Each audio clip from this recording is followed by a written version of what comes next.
I'm Chandler Dennis, Maplewood, New Jersey. And on the second page of the handout, you're going to see some information about me to tell you what I've been doing for the last 30 years in education. For the last 7 years in education, I've been doing something called Hollywood physics.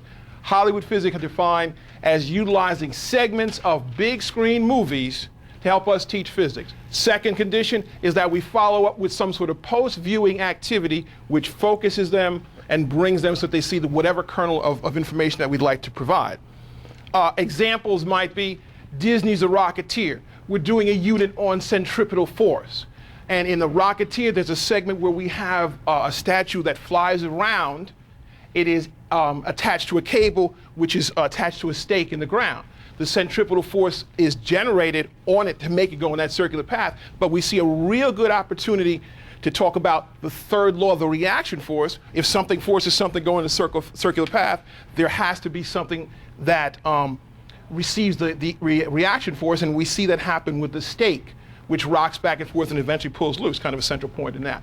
Another situation that we can utilize if we're done with a unit on simple optics, we can use a segment from Toy Story where we see our Space Ranger and our cowboy get involved with some thin lenses and with some curved mirrors, and it works out very well. So that's a summary kind of thing. These activities were developed in response to our need for physics for all, physics first. Just very quickly, I teach at a high school which has 1,700 kids. All sophomores are required to take physics. So it's not physics first, it's physics early, and it's physics for all. It is important that we as physicists, if we have to teach everyone our topic, to teach real physics, we're going to need to tone down the math in some way and pull up conceptual devices. This is a way that not only mathematically challenged students, but AP students can see realistic depictions of reality in an exciting way, in an interesting way, which will help. And so this is the genesis of putting together these kinds of activity. We said that there are post-viewing kinds of things, and the first one that we should take a look at would be something which is a practice reinforcement. It's a visual word problem. And what happens in this sort of thing, this is very strong for a mathematically challenged student. We isolate some specific aspect which has very simple math. They can see this highlighted in something that's an interesting package, and then do the algorithms. Let's take a look at that kind of activity. We're going to use 6 days, 7 nights. And in that situation, our bad guy gets real focused on blowing our heroes out of the water. And so what happens is they're coming towards him, he's firing cannon shells. If we want to talk about things projected vertically, and there's some simple math that's associated with that, we could take advantage of this situation. But what we see is this. As Harrison Ford takes it up, and I'm pausing it for you, this has been shot up. Straight up. And then when I was in a movie the first time I saw it, I laughed out loud as soon as I saw that, because we all know if it went straight up, it's going to come straight down. As our hero.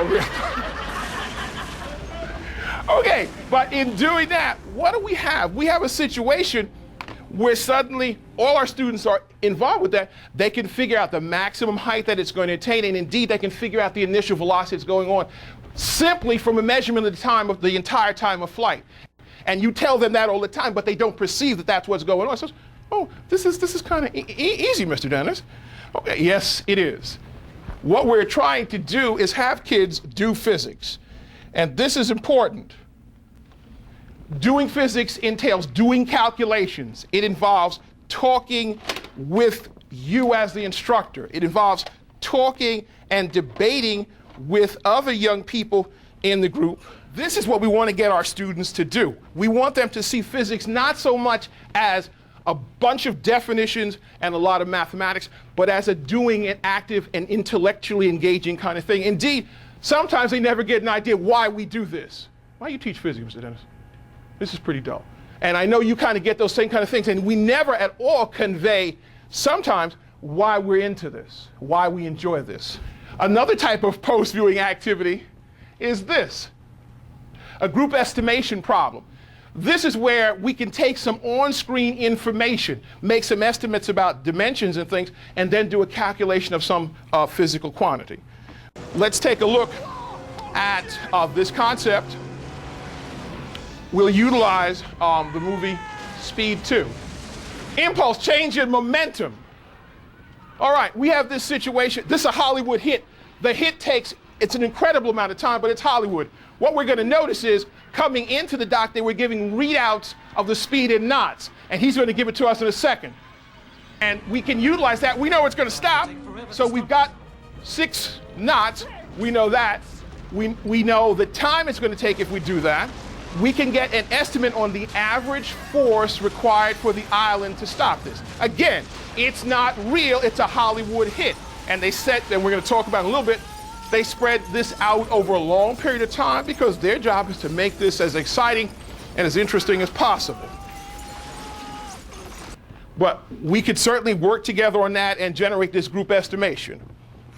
We have the opportunity for them to do on-screen measurements. Here we see a situation where some of my young people have paused Toy Story. The co-star of Hollywood physics is the VCR and this remote, because we have the capability to pause things and to frame advance. In Toy Story, they've frozen this picture where we see that our Space Ranger is doing a vertical circle, and they can measure the representation on the screen and get an estimate for the critical speed that's required for this. Right now, we need to talk about very important third type of activity, and that type of activity we call a making it real. I made that one up, and I made it up to cover the fact that what we are most sensitive to is the concept that the screenwriters never depict physics correctly. We have sounds in outer space. I'm the physics teacher, you're my physics students. If this is wrong, let's talk about why it's wrong. Let's become the technical consultants to identify what we can do to make it so. I did that when we did Speed years ago. When Speed came out, we figured out what the ramp angle should be to make that happen. True Lies, Arnold Schwarzenegger. We have an interesting scene right here. The bad guy's trying to roll out of here, and he's being forced to do this. If we stop it right here, one of the things we can get right away, it's a Kawasaki EX model. We can pull the information on acceleration off the internet on that.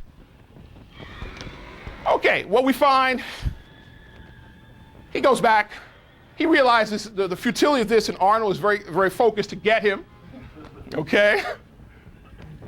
And so he goes back, starts from 0. He accelerates for a measurable amount of time and hits that plexiglass, and we get the initial horizontal velocity. Bang, better than that.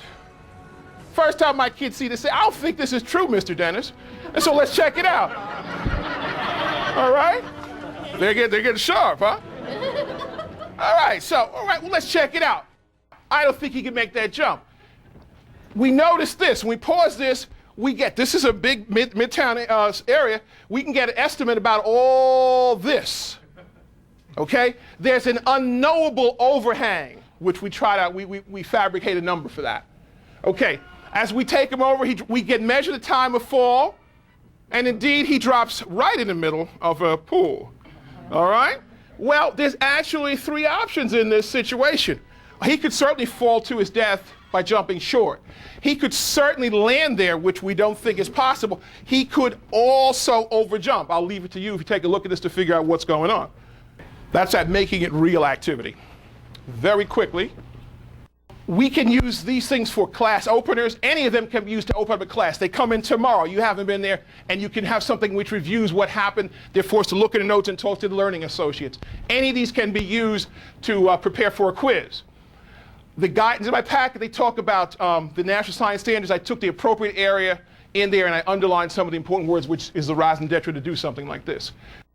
What are you going to look for? Mother Nature is trusted. Not the climactic big scenes, but little things where we fall, where we throw something. When the director asks for that, he lets Mother Nature take charge. Mother Nature taking charge is physics. Okay, scenes with on-screen measurements. Okay, excellent kind of thing that I've had. An unlisted co-star of the Back to the Future series was a DeLorean time machine that had a digital readout. We do simple acceleration problems with in first one where he makes his first time shift, and in number 3 when they take the train. Okay, all film genres are appropriate. We tend to look at science fiction, but we find things in Disney, in Snow White, when the Wicked Witch falls off that cliff, we time her, that's if she's in free fall, we can get her displacement, and there are other good things that we could put together. All right? Hey, the kids are terminally hip. Last 15 years is best that you can do. All right, so keep it to that. Also, keep the viewing time on screen around about 15 minutes, around 10 minutes. After post activities are available for those. Now, first day in September, last 3 years, what do I use? I use Forrest Gump, if you'll come on. Come on, Forrest. I use Forrest Gump. 10 minutes, and I say, let's figure out who's quicker, thank you, small Forrest or big Forrest. Right here, he's coming across the bridge. We can count the number of steps with the pause function. There's a complete write-up from the book about this particular thing, so you can use it that very first day in September. It allows them, without knowing a great deal about physics, to jump right into this. This is dramatic, and I'll end it right here. What he does is he cuts across field and runs down the sideline. We got the hash marks. We could very easily see with this that his length of stride is about 4.5 feet. Right there, and we can time this, we can get his speed. You go back and get a little Forrest. Thank you very much.